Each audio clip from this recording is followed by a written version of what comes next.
जैन प्रेरक कहानियां जो सिखाती हैं जीने की कला। आज की कहानी है भक्ति के सामने झुकी शक्ति। एक राजा को चमत्कार देखने का बड़ा शौक था। वो चमत्कारी लोगों को विशेष रूप से बुलाता और चमत्कार देखकर पुरस्कार देता। एक बार उसे पता चला कि जैन मुनि बड़े चमत्कारी होते हैं। उसकी ये इच्छा और प्रबल हो गई कि वो जैन मुनि का कोई चमत्कार देखे। संयोग भी ऐसा बना कि राज्य में आचार्य मानतुंग सूरी का मंगल प्रवेश हुआ।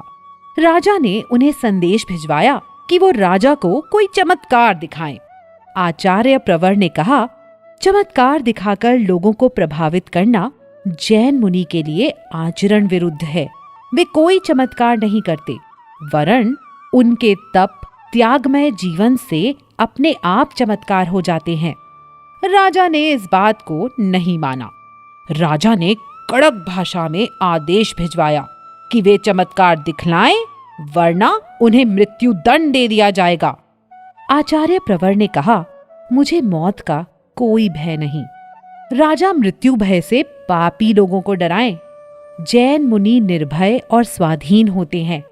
राजा ने ये सुना तो गुस्से में आकर उसने आचार्य को 48 लोहे की बेड़ियों में जकड़कर 48 कोठरियों के अंदर बंद कर दिया और कहा, अब मैं देखता हूँ आपको इस बंधन से कौन बाहर निकालता है।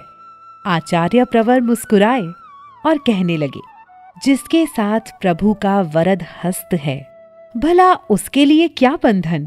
उसकी शक्ति के आगे दुनिया की हर शक्ति को झुकना पड़ता है।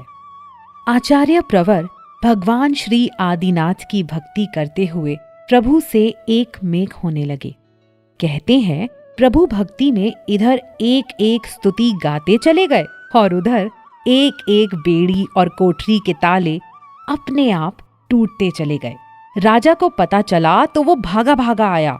ये देखकर अचंभित रह गया कि आचार्य मानतुंग पहले की तरह ही मुक्त और स्वतंत्र थे। राजा उनके चरणों में झुका, माफी मांगी और कहा, सचमुच सच्ची भक्ति के सामने राजा की शक्ति की क्या औकात। दुनिया की हर शक्ति को अंततः भक्ति के आगे नतमस्तक होना ही पड़ता है। राजा ने पुनः आचार्य प्रवर से स्तुति गान करने का निवेदन किया। राजा ने उन्हें लिपिबद्ध करवाया और तब से लेकर आज तक वो स्तुति भक्तामर स्तोत्र के रूप में गाई और गुनगुनाई जाती है। परमात्मा की आज्ञा के विरुद्ध कुछ भी कहा हो तो मिच्छामि दुक्कडम। जैनम जयतु शासनम। और जैन प्रेरक कहानियां सुनने के लिए जुड़े रहिए पार्श्वनाथ मीडिया के साथ।